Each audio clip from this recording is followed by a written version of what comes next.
Soundbytes. I'm Brandon Peña, managing editor of The Signal, and today this is our last podcast of the summer 2017 semester, and it's also our 10th one altogether, so that's a milestone. Congrats, everybody. Yeah. With me today... Hi, I'm Anna. Jeremy. What's up? I'm Trey. And it's actually going to be Anna's last podcast with us, Crystal's last podcast. We'll hopefully be able to call her later. And Lindsay, she couldn't be here today, which is unfortunate. So that's sad. She was one of the original. What the heck, guys? Everybody's leaving. Everybody's graduating, moving on to bigger, better things. Why you bailing on us?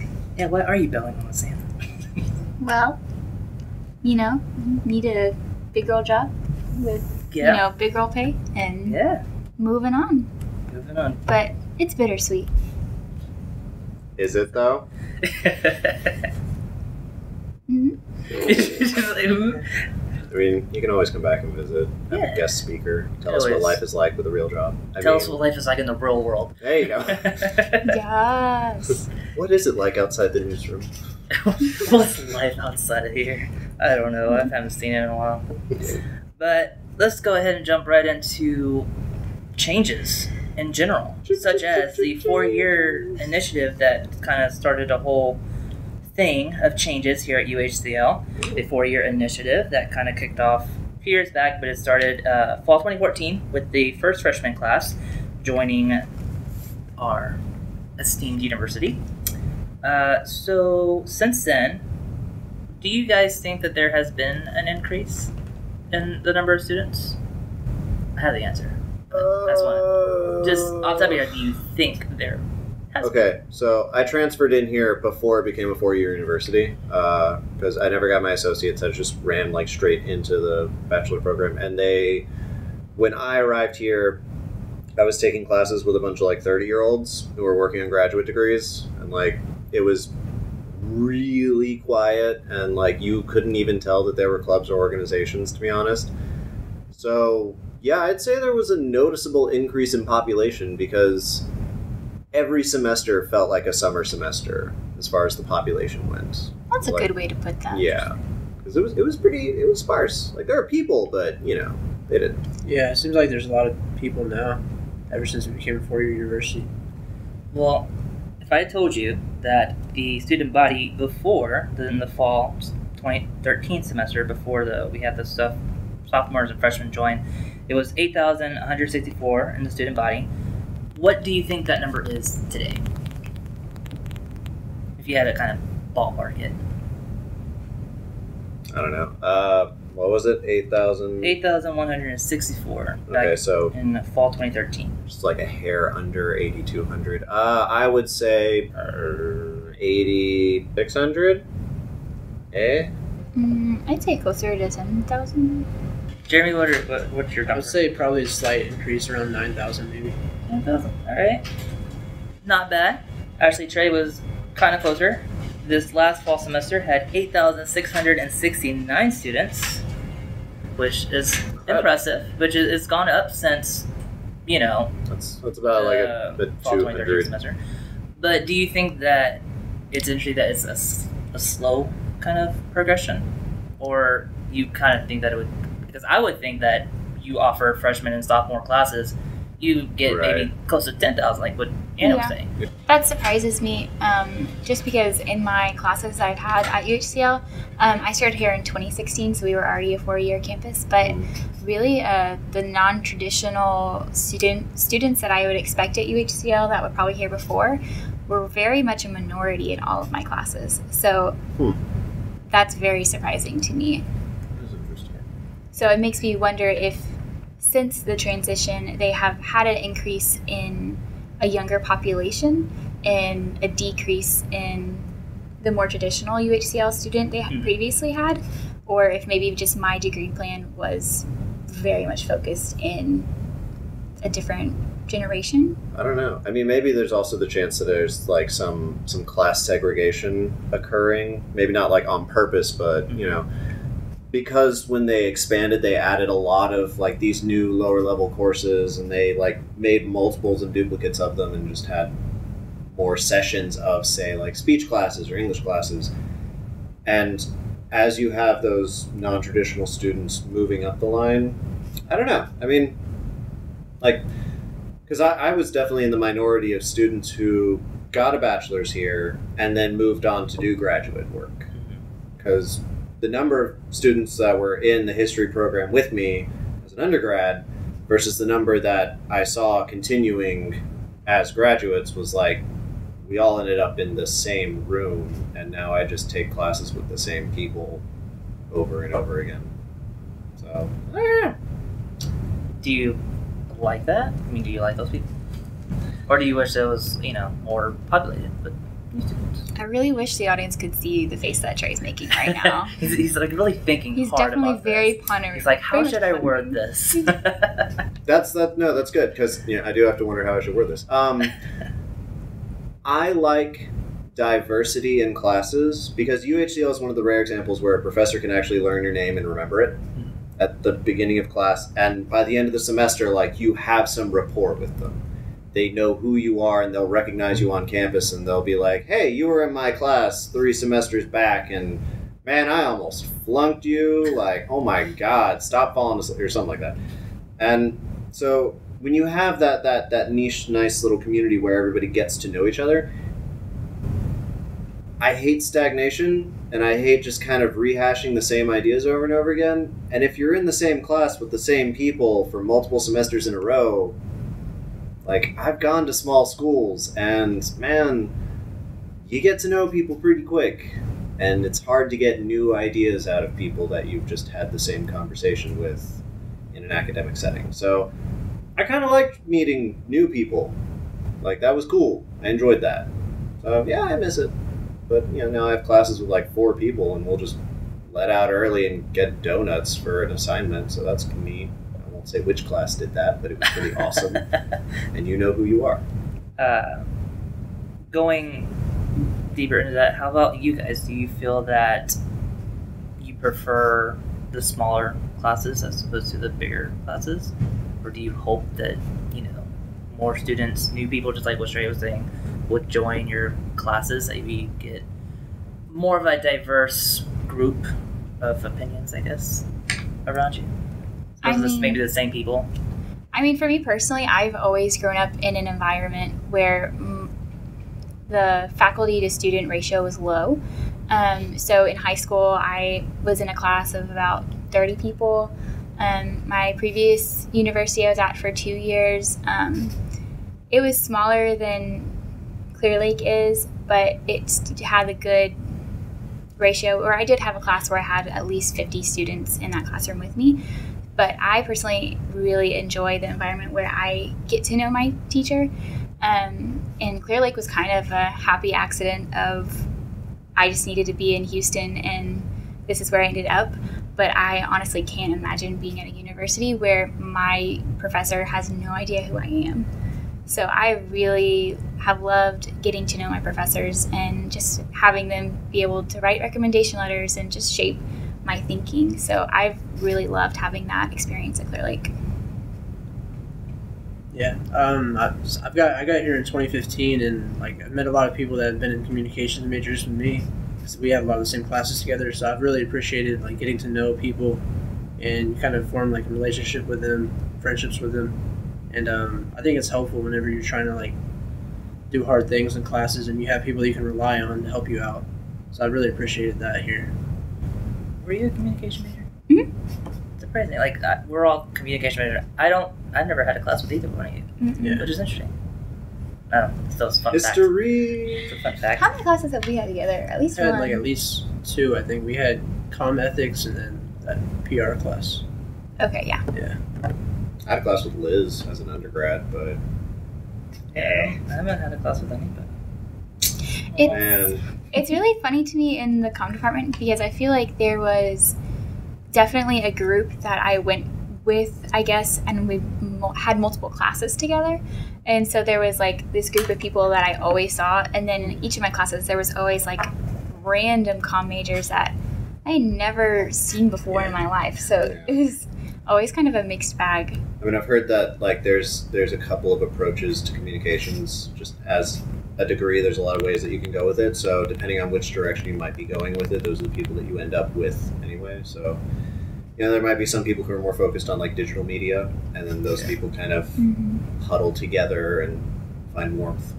I do think, though, that as the university has faced more budgetary issues, though, that different niches that you have the opportunity to focus on have been narrowed down. Oh, yeah. So you definitely are more so grouped together with less options, so you do get to know more of the department. But I will say at graduation, looking for different comm people, I definitely felt like, wow, I know no one here. And so it was pretty funny to see, like, yeah, I know about these handful of people. It's a small school. We're still so spread out. Yeah.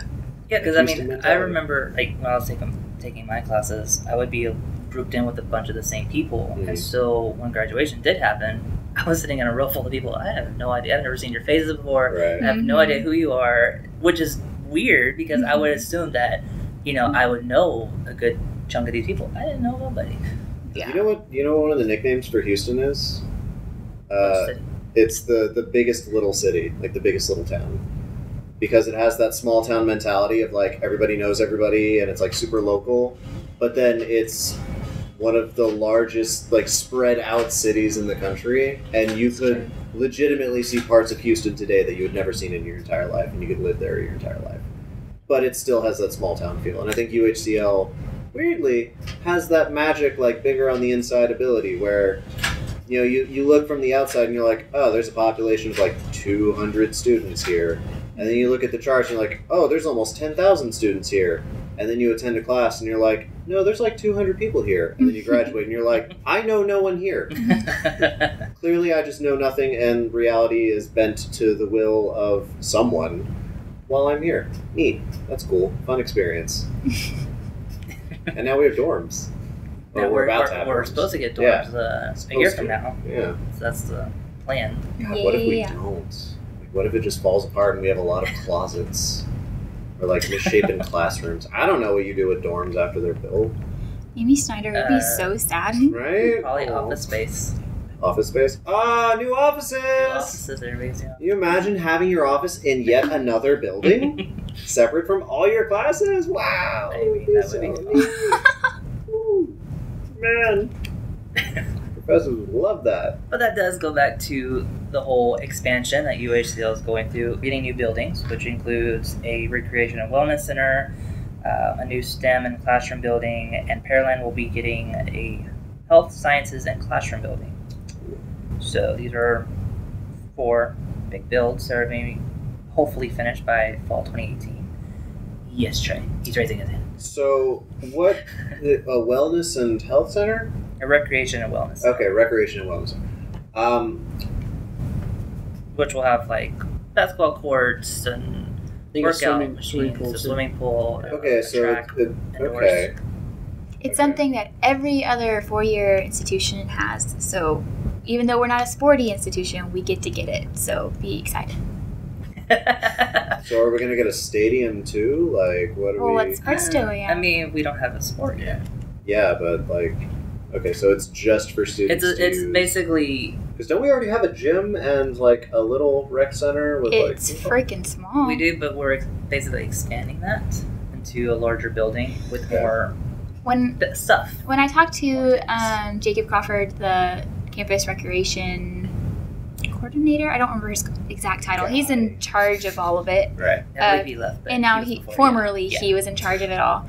But he was just saying that it is very important to the university that they're promoting a healthy lifestyle. Okay. So this is a way to further that in students in a 4-year university where we will have students on campus, giving them a place to be active and fit.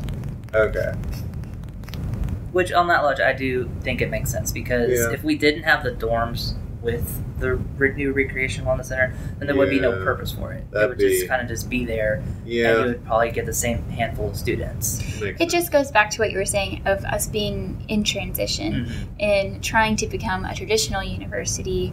They're just trying to beef up what the expectations of these freshmen are. So whenever you come in, you can be like, That's the rec center. We have a gym and a pool. I mean, but as a college, campus. as a high school senior, though, you have expectations for what your university will look like and the atmosphere and campus life. And a big part of that for a lot of students is having a rec center. So do you think we're going to eventually institute, like, hawk bucks, where, like, your parents fill a bank account for you at the beginning of the semester and that's your money to spend on campus? They are doing that. Really? Oh, that's terrible. It's not called hawk bucks, but they will have that whenever we have housing. That's so terrible. They're going to try and find a way to maybe put milk dispensers in the patio cafe for cereal, because these students are going to be, living off of the patio. What? Interesting. Oh, Why you come seem so on. shocked by that? We live in the burbs. This is suburbia. There's a grocery store down the street. There's a Dollar General down the street. What are you doing? But at the same time, This isn't College Station. You're not stranded in the middle of Central Texas. But I think it kind of goes to the students who maybe don't drive, to the students who are foreign and are not going to walk to the store. It's easy. It's accessible. It's right there. Trey, come on. You're telling me that you're going to be over here in the dorms, and you would walk all the way to the store. So I had a conversation with someone recently who was asking, like, why did you choose UHCL over the traditional university experience? And I said, because the traditional university experience is isolating and alien. Because when you're in the real world, you have to go to the grocery store. When you're in the real world, you have to get to where you need to go. When you're in the people at UHCL generally hold down a job while going to classes. People at UHCL generally know that they have an outside life and school, and they're more prepared to balance that than someone who goes to University of Texas and spends 3 months living in a dorm and spending Longhorn bucks on cereal in the cafeteria than someone who actually has to figure out the world. Plus, we live in the burbs. Again, this isn't like it's downtown. There's plenty of transportation around. There's plenty of public transportation around as well, shuttling for the school that we provide. It's just weird.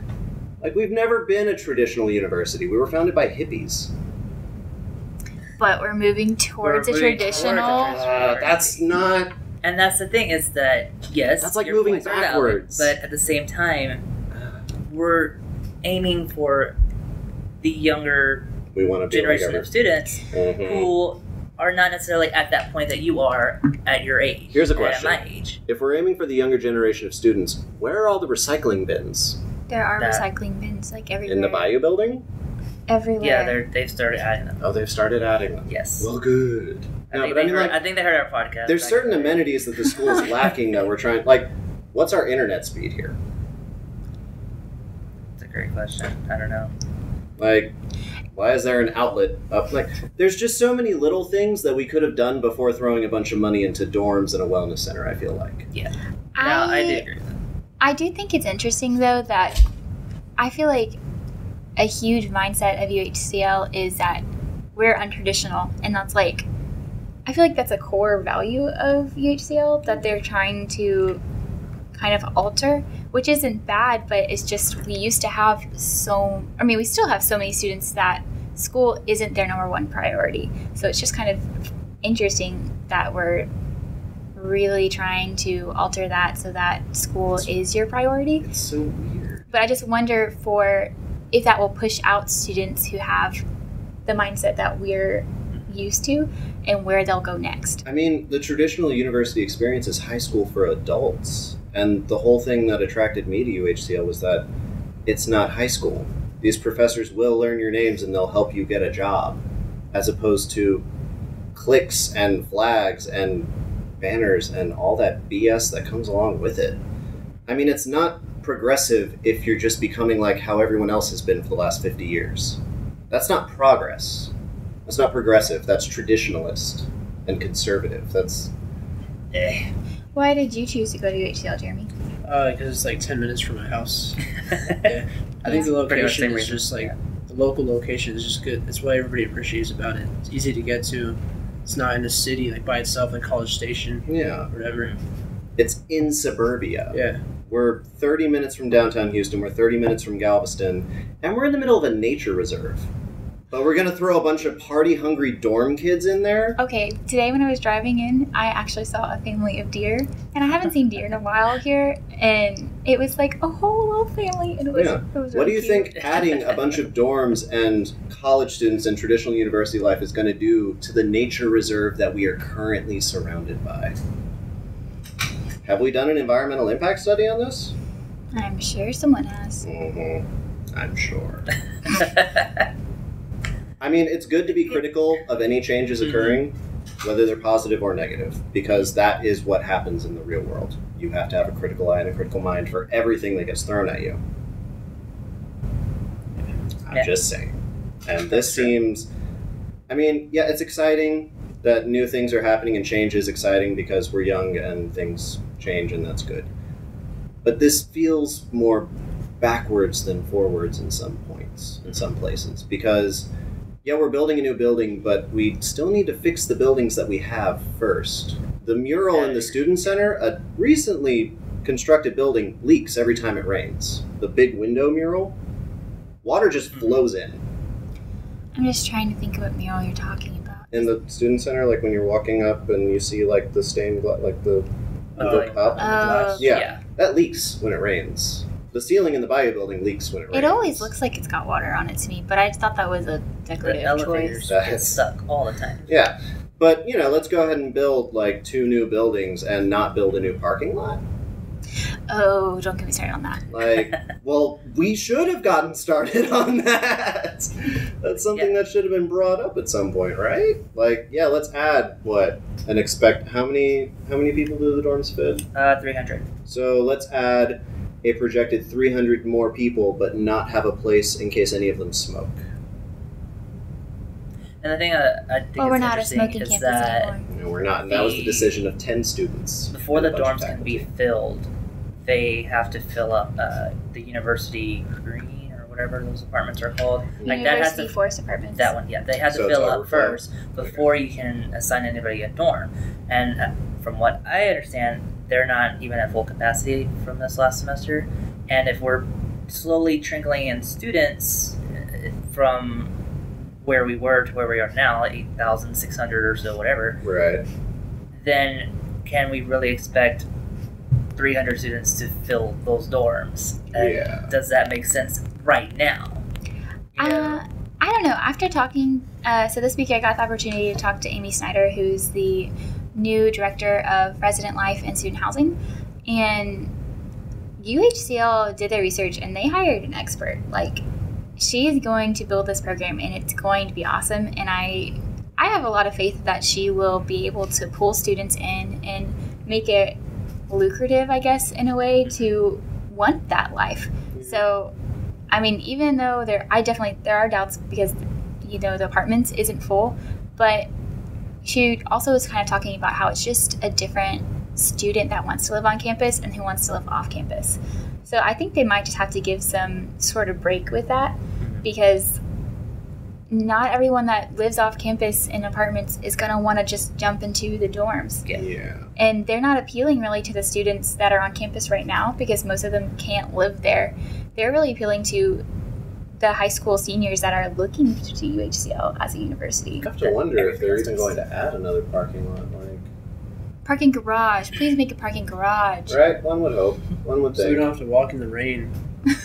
Okay, I really want a covered walkway from the Bayou building to Student Services building because I think it's absolutely absurd that we just run through the rain. I saw people last week when it was pouring in suits, like faculty members in suits that were just soaked through. But that's why they sell umbrellas in the bookstore. I don't want to You freaking can buy an umbrella. But if your day starts in the And student services building put it and in your it bag. ends with you having to go back to your vehicle parked in front of the Bayou building, That's why you have an umbrella. And they have the little umbrella little bags like right at the door. I you don't should have Like, thought you of put this it ahead there. of time as not the best advice for your architecture on campus. Like that's not. It's like a major walkway. It's a major plaza for the Yeah. university, and they don't. Yeah, man. I mean, there's a lot of problems that we have to fix and address before even beginning to talk about increasing the student population. I mean, my God, are they? I don't know. I know that this school has had a history of some interesting budgetary decisions. And I mean that goes back several years. Several years. We're not talking like in the last 5. We're talking like a good 10, 20 years of interesting budget choices and design choices. And I mean it's UHCL has a lot to work on, let alone, you know, the things that we're finally getting. It seems weird that we're getting dorms, but we haven't really done anything with our advertising campaign to attract students. They're going to. Yeah. They say they're going to, but, you know... From what I remember... I'll believe it when I see it, because they've said they're going to do a lot of things for a long time. Well, they just now have the director of student housing. Yeah. And she started this month. So she's going to go from a staff of just her to a staff of 10. Yeah. Pre-dorms coming around. So... I don't even know who was handling advertising to begin with. Do you know what kind of things they're going to do to, like, advertise? I do not. But I do know that Amy Snyder is going to be putting together focus groups to hear feedback from students who are excited about housing and see what they want in the dorms and what's important to them. I don't know. I don't really know a ton about what they'll do for advertising, but I know that they will have some sort of campaign for that. Interesting. I hope so. Well, yeah.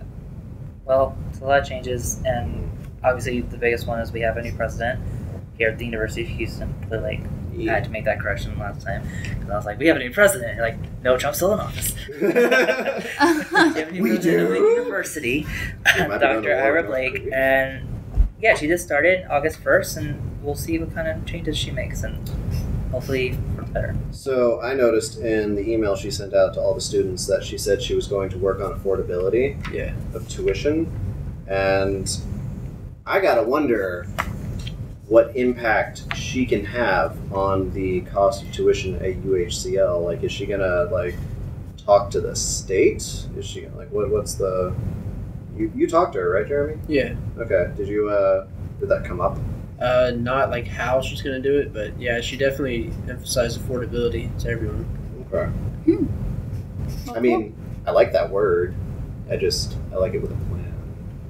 I'm the skeptic here, man. You are the biggest. I'm the old man skeptic. Like, I've seen them talk about fixing leaky roofs for over a decade, and I haven't seen a single leak fixed. So. You haven't even been here a decade. My mom started working here in 2005, so I was coming to UHCL when I was in high school across the street. Okay, fine. Okay. I've been flooded in this building after school more times than I've been to classes here, alright? Like...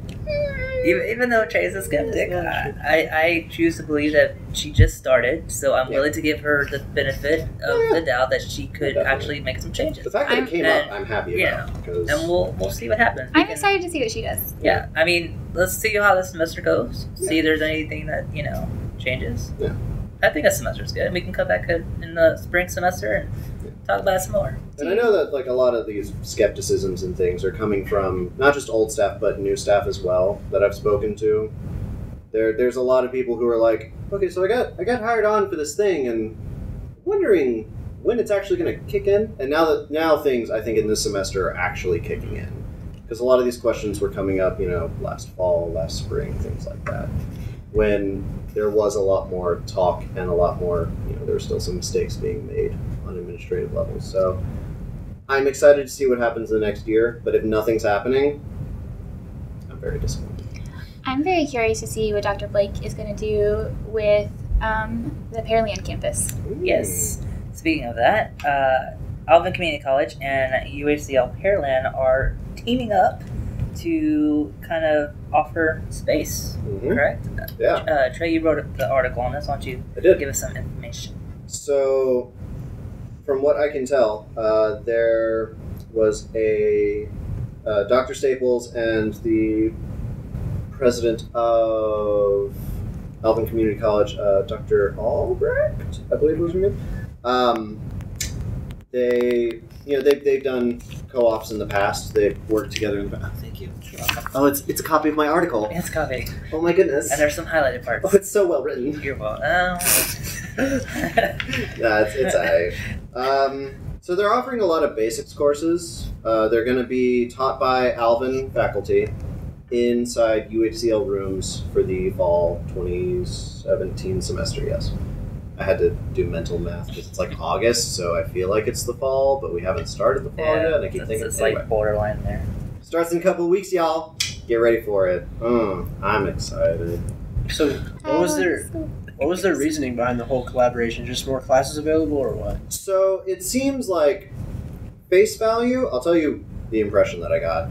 Face value, it's that they wanted to, help out students by kind of closing that gap between students going to ACC and students going to UHCL Pearland, because there is a 30-minute drive there. So if you're driving from ACC to go to class, all the way to UHCL to take another class, all the way back to ACC to take your third class of the day, this hopefully will just smush them all into the same place. Yes. How many students actually do that? I was wondering that too, yeah. I knew a number of students who went to San Jacinto Central. That's not ACC. I know it's not ACC, but I'm giving this as an example. I know a number of students who go to community college and then take other classes at other universities or take mirrored classes at other universities. Yes, but I would say that the majority of those people are from San Jac and not ACC. Probably correct. The number of students in Pearland who are going to ACC or UHCL are probably only going to ACC because UHCL is a Pearland, or UHCL Pearland is a ghost town. Let's be real. So people don't stay on campus. So the students at UH or like in Pearland, who are going to community college, they would go to ACC. Why couldn't they go to like San Jac South? I mean, they could. I'm just saying, isn't it closer? Apparently, Dr. Staples didn't feel that a deal was necessary to be made with San Jac South. Or maybe. Well, I just think it's interesting to see what Dr. Blake thinks about it, because Dr. Staples made this before he left, and I don't think that Dr. Blake would, not make it a thing, but I'm curious what she thinks. It didn't end up in the article, but ACC is also offering these classes at the nearby high school for dual credit opportunities. Which high school? What is it? Shadow Creek? Oh, Shadow Creek High School? That's the new one. Yeah. That one is like in Alvin. Okay. But air quotes are being made. It's freaking Pearland, but okay. It's like right by the Pearland Mall. Oh, jeez. Oh, that's weird. Oh, man, they can go to the mall right after high school. But they're developing this area of Alvin, and it's not, which is basically like West Pearland. Okay. But it's not West Pearland, it's actually Alvin. Okay. So they're building a high school to accommodate that community. Interesting. But it's Pearland. It seems like this is all, I mean, it from the sound of it, it sounds like it might be part of a larger, like, population expectation that's going to be happening, and just kind of streamlining people's process from high school to community college to university. Now that you think about it, I did go to Dr. Staples' last lecture, and he took a good minute talking about how he thinks the location of UHCL is awesome. And he thinks we're in a really good area of suburbia, like you said. Yeah. And he also thinks that UHCL Pearland is a really great location because there isn't a upper level university there. So he made it sound like that he was really excited for that to be developed. I mean, I went to Clear Lake High School, right? I spent, from 2005 or whatever in Clear Lake. And then I went to Clear Lake High School, which is right across the street. And then I went to San Jac Central, which was down the road, like a 12-minute drive from here. And then I went to UHCL. And if, say, I had been doing an engineering program, or if I'd been doing something in STEM, or if I'd gone into education, I very well could have ended up feeding right back into that cycle of, building a community. You start and end in the same location, basically. And it sounds like a partnership like this is one of those opportunities to preemptively react to a population boom in a developing area, because new families are probably going to move in there.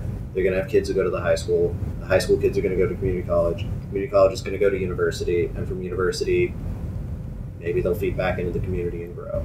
Yeah, because community college is cheap AF. Like, no joke, I spent $300 a semester going to classes at San Jac Central. Like, yeah, I've still been taking San Jac classes the whole time I've been here. Yeah, they're hella cheap. Like, what? And then San Jac was, like, offering bachelors when I was on my way out, so, like, they're jumping on that. Like, kudos to them. And back then they also had more amenities in UHCL, so it was like, I have half the student debt from most other people my age because I went to San Jac. I mean, that's a pretty good reason. And if I could have taken community college level classes at a university with like a proper library and proper amenities and a good like university mindset and vibe, because community college, I don't know what Alvin Community College is like. I don't know what San Jac South is like. Central was a bit of a party school. We didn't have dorms, but we had cheap apartments across the street, and we were all pretty broke, so it was a lot of like ramen parties. Got interesting. But I mean, you know, coming to UHCL, it's very studious because you have graduate students walking around, you have bachelor students walking around, you got people talking about degrees as opposed to just talking about getting the basics done. So, yeah, no, I could see this as trying to draw people into the university, and also, not a whole lot of people, when they go to UHCL Pearland, stay on campus, because it feels like you're out in the boonies. There's not much to do, there's no one there, and no one likes to stay at a party that no one's at. I just remember I grew up in Pearland, and I'd always drive by it, and I was just like, what is that? Like, I was just really confused, because I understood that there was Maine, and there was Clear Lake, and they're kind of together, but now this is UHCL Clear Lake Pearland. Yeah. And I was just like, and I think I had a friend's mom that taught there, but I was just really... No, when they opened it, and I was here, I was like, why did they do that? And why did they call it that? And who's gonna go there? Like, I had a friend take an online class at Pearland. And that's the closest I know of anyone actually going to that campus. Oh, I took multiple classes at Pearland. How was it? The library has 3 shelves. What? Total? Like, yeah. Like how many where are shelves? they? Like, what? It has, like... No, you have to go into more detail now. So it has, like, 1 bookshelf, like 3 shelves. Okay. There's a librarian, and there's computers. How many computers are there? Probably like 4 or 5. How big is the library? It's like this room size. Oh, it's small. Yes, it's small. Oh, it's small. Oh, that's cute. Oh, I get tiny library It's things. probably like this, the space of the Signal newsroom plus the 2 offices in here. Okay, so that's... It's not like... That's a lot of space for 1 bookshelf. That is a lot of space like for one. Yay high. It's like waist high. What? I guess, I don't know. I didn't care about the books. Like I just heard little someone... libraries, like little ones, the community libraries. Someone told me it had 3 shelves, and I was like, that's an exaggeration. Like, that's really funny. And then I just walked in the library because I was that curious, and then I found this 3 shelves, and I was Did like, the lady ask wow. where you lost? No. I'm sorry, were you looking for the other campus? There's more students there. Oh, it's terrible. Interesting. So that's probably why they're offering ACC classes at UHCL Pearland, so that, you know, more students, and more students means more money, and more money means more books and shelves. Hopefully. Whoa. I need to go interesting. there now. So what were the classes they're going to be offering? Oh, right. So they are offering English Comp 1301, 1302, U.S. History 1301, 1302, Federal Government 2305, College Algebra 1314, General Psychology 2301, and Principles of Macroeconomics. So when I read your article, Yes. I felt like... Did you love it? It was good. Super to the point. It's good stuff. It's really to the point. I was just thinking that the audience that it sounds like they're going to be drawing is mostly dual credit students, which sounds like we're going to get a lot of high schoolers at Pearland campus. And I just, as a student, wasn't like the most excited that I'm going to be surrounded by... There's going to be so much underage little drinking babies. at that campus. Little babies. No, I highly doubt that. Dude, you'd be surprised. These dual credit students go crazy. But You're 10 years younger than the average student, of course you can. Anyway, yeah. Now, I understand. I mean, there's a lot of... I mean, I'm not against dual credit students coming, and I'm not saying anything bad about them. I think that that's great, and that they're knocking out their basics, and I think that's really smart. I just think that it brings the average age down by a lot, and the average maturity a lot. It lowers the bar quite a bit. That's why San Jac Central, because it was popular for dual credit students. You'd run into 15 and 16-year-olds at San Jac Central, and you wouldn't, like, they'd bum a cigarette, and you wouldn't know, and the next thing you know, the security guard's like, you just gave a cigarette to a minor, and you're like, man, I'm just trying to get to math. Like, crap. And then you run, and they can't catch you. I'm totally, like, exaggerating on a lot of these points. But I do get your point. It does lower the bar for a lot, because if that's the majority population, it has an effect on the campus. I mean, if I'm going to a university, I just have the expectation that I'm going to be surrounded by people that want to be there and are wanting to learn and debate and further their experience. And dual credit students might want that, but mostly they're high school students that just want to get their stuff done and leave. Yeah. You know? Yeah. I mean, half of them are there definitely for an education, and then half of them are, they're still high schoolers. Yeah. They're able to get that education, but they're still high schoolers. And it's going to take them a minute to grow up a little bit. But do you think that... Is there going to be, like, a lot of Alvin classes there? Like, will you be able... It's just a basic one. It's those basics, and from what I can tell, I don't think they're going to be doing, like, too many duplicates of 1301 or 1302 classes. Because it sounds like this is a testing phase for something that could eventually grow into larger, more cohesive work. And, that's definitely, that's cool. That's good for student populations because, more students, more money at schools. But that might not be a lot of classes, but I just feel like they don't have a lot of classes in general at Pearland. Yeah. And, like, I know when I went to class there, there's not that many other classes going on at the same time. So, like, you're aware of the students that are also taking classes. It's one of those things where, UHCL has got big dreams, but still has a couple more things to work on.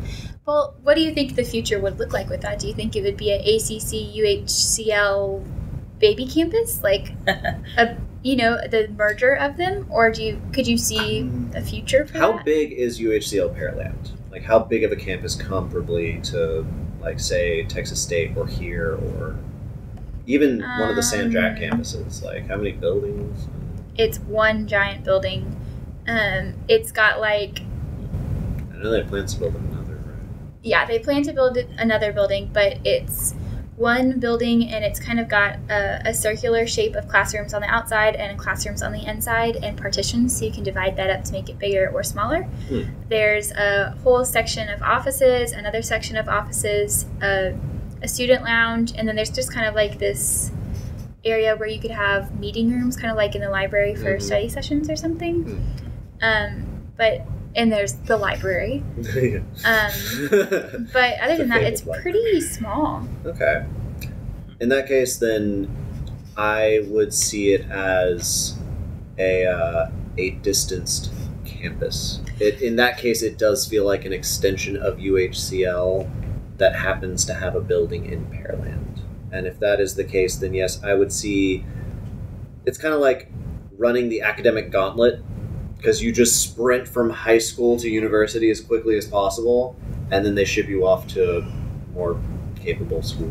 Well, speaking of sprinting, let's get to some sports talk. Sports. Jeremy, tell us about sports. What's happening in the sport ball, boy? Go. Astros have been struggling lately. Oh. So that's not good. They've had a lot of injuries. Well, damn. Yeah. What kind of injuries? What kind of injuries? What kind of injuries? Quad injury, thumb injury. Yeah, I was gonna say one of our popular dudes. I can't remember his name. It's Altuve. Correa. Maybe. Mm-hmm. He messed up his thumb. Yeah, it was Correa. That sucks. So he's on the disabilities list. Now, how much longer is the season? Playoffs start September, so. Can you tell how much we don't sport in this office except for Jeremy? I have been watching when it's on in the background, and I glance at the score. It's hard to watch a full game, though. I understand that. Yeah, if I'm not really into sports, but if there's a sport that I watch, it's football every now and then. I got caught like That's 15 more seconds of like the what I've Astros started Blue Jays getting game, Oh yeah. which I have a lot of conflict about that because Tell us about that. I love Toronto, Oh. and I know like people who work for the Toronto Blue Jays and like they like work with the stadium, but I'm also from Houston, so I'm like, You're like, what? who do I root for? And then like I was in a room full of like diehard Houston fans, and I'm like, I'm just gonna be quiet. Yeah. Not gonna say anything, but I hope everybody has a good day. I hope everybody has a great day. A positive side of having HBO back because of Game of Thrones. Ayo. Me and my husband were watching 42, which is about Jackie Robertson, who great is movie. the first African American National League, To play in Major League Baseball. Major League period, Baseball. But it was really cool. Yeah, So he check had it out. a really tough journey. Oh yeah. Yeah.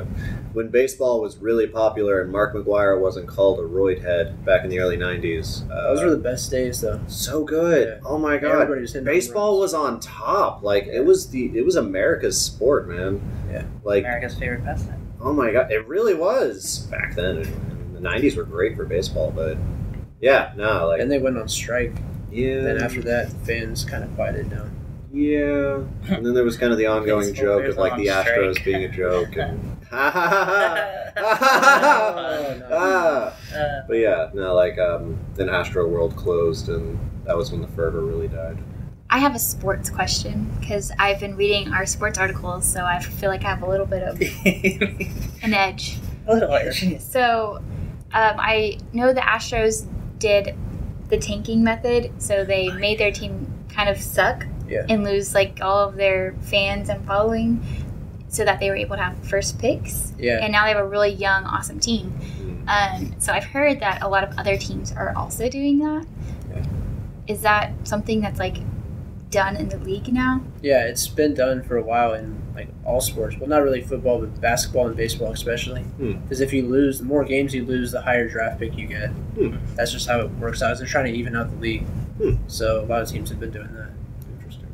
So, the Astros are doing well, so they wouldn't tank. But do you think that, like, how long does that process take? Like, if the Astros decided for some reason they wanted to do it again, like, how long? It would take a while. I mean, the Astros, the last time they were actually good, until recently, it was like about 2009. So it took from 2009 to 2015 for them to become good again. So that was about 6 years of just incompetence and like really bad baseball. Oh, hey, we had Biggio, right? Yeah, we had Biggio. After he retired, that's when they started to rebuild. Yeah, And Biggio was awesome. Bagwell made it into the Hall of Fame this Yeah, he week, did. right? Yeah. Guys, Doing alright. look how much sports I know. Oh my god, good job! And now you're leaving. Oh, like, you're man. just leaving the podcast Suck after it. this. Now the next sports talk is going to be like, so Jeremy, just give us some stats. Whatever. But speaking of sports, we don't have a sports team on campus officially. We have sports clubs. And one of the questions that we asked this week to everybody on our social media and also on Google Survey is what sport or sports would you like to see on campus as an official university-sponsored team? Now, we got some really interesting responses like the Wow. ultimate frisbee, rugby, basketball, twister. Not sure how that could be a sport, but It could be a apparently it's an option. It's my dog. Cricket, baseball, rugby again. So what sports would you like to see be sponsored by UHCL? What team would you root for? I'd be down for some ultimate frisbee.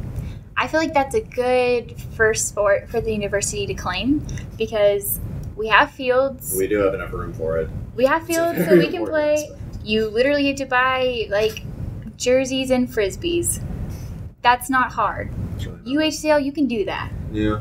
Like, Yeah. I can understand with other sports it might take more equipment or more, just maybe stands or something like that. But ultimate frisbee is really fun. It's not super hard to pick up, but it is very competitive. Pretty cost effective. Yeah. Actually, it's really All cost you need is a frisbee. Yeah. You don't need a bunch of equipment. Yeah, no, that's really cost effective.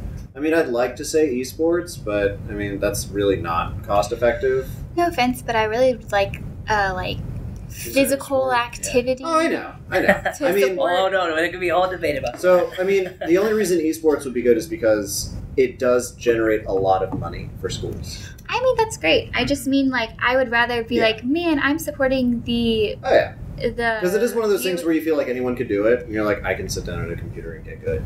But well, I'd rather support, like, the UHCL Hawks, the fighting Ultimate Frisbee team, than the fighting... It's fun to support, like, a team aspect, like a whole team working together. I know you can do team sports in esports for sure, and that's definitely prevalent, but I'm not really going to be... What's the main sport for that? League of Legends? Or... So there would be... It's like, there's League of Legends, there's Overwatch, you can even do things like Counter-Strike, things like that, which... are team-building sports, but most of the time, like, when you watch those matches, they're happening, like, in Las Vegas, or they're happening in New York City, or they're happening, like, elsewhere, and you end up watching it on a computer at home. Ultimate Frisbee is something I can go physically watch and support, rather than watching a group of people staring at a computer. Which is why I said, while I'd like to say esports, because, I mean, I would love for that to pick up. It's going to pick up regardless, though, because people are going to be playing video games, whatever. I will say that I would love to see, I don't know, like dodgeball or something. Dodgeball would be interesting. There's a German game I recently found out about that's crazy as hell.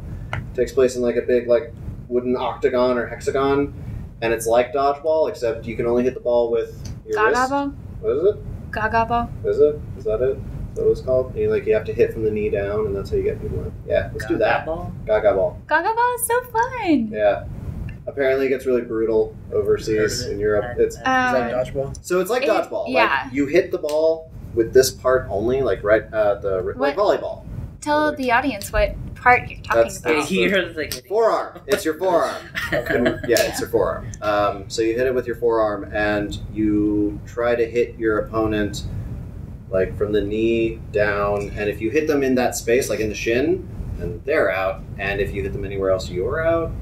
So you're in, if you can imagine a octagon, like a wooden arena, and it's big enough to fit, maybe 20 people, and you've got maybe a sand bottom, and you've got a regular dodgeball. So you're going to throw the dodgeball up in the air, it's going to hit a few times, and then you can go after it. So everybody is in the arena. You don't have to stand in a certain place. You can go wherever you want. And you just, like Trey said, knees down, you're out.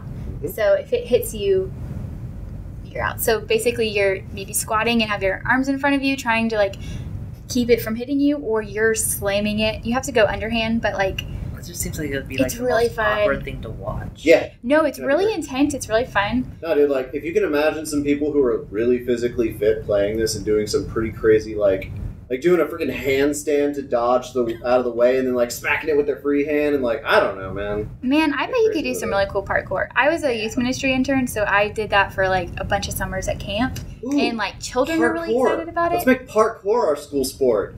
Like, some urban running. Let's do that. Or that game where you cut off someone's head and try to get it through the hoop that the Mayans played. Or Quidditch. That was an option. Yes. Hogwarts. We're all set up. Yeah. I just feel like watching people run around on broomsticks is just kind of like stupid. Oh yeah, no. I wasn't gonna say that. I was just saying like awkward. Whatever you're imagining, when you see it, it's that much. But I guess better. It would be funny though. But we're an untraditional university, so we can handle an untraditional sport. See, I think the first one should be probably cricket, because that's already kind of established. That would actually be a really. That's what Liz mentioned in her column. Yeah, that would because people play cricket here all the time. By the basketball and tennis courts, they're always playing cricket. Oh, you know what else is picking up? Volleyball. They have a new student org. Is that the word I'm trying to say? Student group. But they do volleyball, I think, like every Tuesday night, maybe. I know Izu did some live coverage for y'all on our social media. It's pretty neat. I mean, we have a lot of opportunities. I don't know how you get an actual, like, I know how to get a sports club started because God knows we've talked to enough of them, but, like, I don't know how you, like, convince the school to be like, all right, we're going to hire a baseball coach, we're going to build a baseball diamond, we're going to buy the baseball jerseys, we're going to buy the baseballs and the baseball bats, and we're going to play baseball, and we're going to fight other schools with the baseball. Like, you just run into their office and scream baseball a lot? Like, how do you get started? I mean, pretty much. So I've heard it go down. I have a question. Would y'all... So we did an article about seeing sports on campus. I know last semester I did an article about seeing arts on campus. Yes. Personally, I'm more of an artsy person than a sporty person. But what would y'all prefer to see UHCL do first? Some sort of art program or some sort of sport program? Because they're both could be low cost. I mean, as much as I like the arts more, I think I would be more interested in a sports simply because you're rooting for your team. You're rooting for like your home team. Let's go Hawks! And yeah. I feel like currently we have more resources available for the arts. I mean, we have a theater. But we're about to have a rec center. We are about to have a rec center, but is it going to be league standard for all the potential sports we're going to be looking at? Mm-hmm. Like officially league standard? Pretty sure. Because we currently have art studios and a theater and plenty of empty classrooms for the arts. Yep. And we do currently have a lot of people involved in the arts in Houston and in other cities that come to UHCL. We're also one of the only four-year institutions that don't have an arts program. Yeah. San Jack has more arts programs than we have. Yep. Like I said, UHCL got a few... See, I feel like we're going to get a rec center, but it's still going to be another 6 years before we actually have a team. That wouldn't shock me. 60 years sounds a bit much, but no, like... not 66. Like, oh, 6 years. 6 years. Like, 6 years, and we still don't have, like, an official team for anything. Like, we have clubs that are doing really well, but... I think it could depend, though, more on how aggressive Dr. Blake's going to be. That's true. In her approach. If she's, like... really wants to dig in and just change, yeah, then I could see like a lot of change happening in 1 year or 2 or 3 or 4. So we've got Brandon for sports, Trey for arts. I don't know, man. Just something. God, give us something. I would definitely be for sports. Okay. Just Man, I was going to say like arts or something. Like our sports talk where it's like, I would rather see like more theater programs. I want competitive painting. I feel like it would be easier for them to do some sort of art program before sports, personally, just because I feel like you said, they kind of have that. But I hope there's sports on campus soon. That'd be really cool. Or we could do both at the same time. Oh, Start them wow. small. That'd be cool. Again, UHCL, really ambitious, still forgets to put on shoes in the morning. Come on, guys. There's still plenty of things to fix before moving forward. And we want to move forward so bad, but we're leaving behind so much. Speaking of leaving things behind, we were going to contact Crystal to do her final Hogwarts moment of the week, but she has not responded, so I'm assuming she is super busy at work. And way to go, Crystal. Because we just like to call Crystal when she's working at her other job. She's been able to talk to us for 45 minutes every other time. We love it when she's busy. Yeah, it's great. When there's like a million phones ringing. I gotta go, guys. Do you have any Hogwarts Duncan stories for us, Jeremy? You kind of pop out of the blue with them sometimes. No, I don't have anything new. I think you do. Some of them aren't suitable for like public consumption. Okay, we'll definitely turn this off and we'll listen to them with you guys gone. Alright, so, before you leave, since you are the only one on this panel who won't be here in the fall, do you have any final words, final statements about your time here at the Signal Soundbytes? Yeah, brah. It's been really fun. I started working with the Signal as a student because it was a required class, but I've really enjoyed it. Well, I was really excited for the class, but it was something I had to do. Yeah. But it was really fun, and then it's just been really cool to get to come on during the summer and see that there is a campus life during the summer, which I didn't think existed. That's weird, right? But it's been really fun to work with you guys and work on my skills and fill out my portfolio, and I'm really glad y'all had me on. Now that I'm going to be an audience member, what can I expect in Signal Season 2? Technically 3. Season 3. Yeah. There was that brief. It was a great first season. It's pretty good. It was good. Hopefully some new stuff. I think at this point, 10 episodes in, we kind of have a system of what we're used to. Let's try and shake it up, maybe, and try some new stuff and not get too expand. I think we should actually expand sports talk, and Jeremy should talk more about sports, because I think that's probably interesting to our listeners. While it's not necessarily interesting for me and Trey, I think there's like it'd be more fun if we had like other people on here and, like can like keep the conversation going. My family's from New Jersey. I can Instead rant of me and who criticize knows no anything for sports, hours. but us. I mean, you knew some of those. Yeah. But I think you could probably even expand it and do the sports talk. You could probably do your own sports talk podcast if you wanted and have guests on, and it would be more of a. Yeah, I guess. I mean, sports interest on campus is growing semester over semester. I have some friends who are interested in sports, so I could try to have them on. Hey, yeah. Definitely something you can do. Maybe we No could do offense to you guys, I just think y'all might like it to have two different. No, I think that's actually a good idea. Like a special sports talk edition. Have Jeremy moderate. You have your friends and talk about sports. Because I think by talking more about sports and talking more about what we want on campus, somebody's going to listen at some point, and they're going to make changes. Yeah. And so let's be part of that change. All right. Any final words? Have a wonderful summer. It's almost over, but okay. Yeah. And a happy fall semester. And a happy fall semester. If you want to make the world a better place, take a look at yourself and make the change. Michael Jackson. That's the best way to end this. Thank you for listening. And we're out. Bye. As I play Michael Jackson.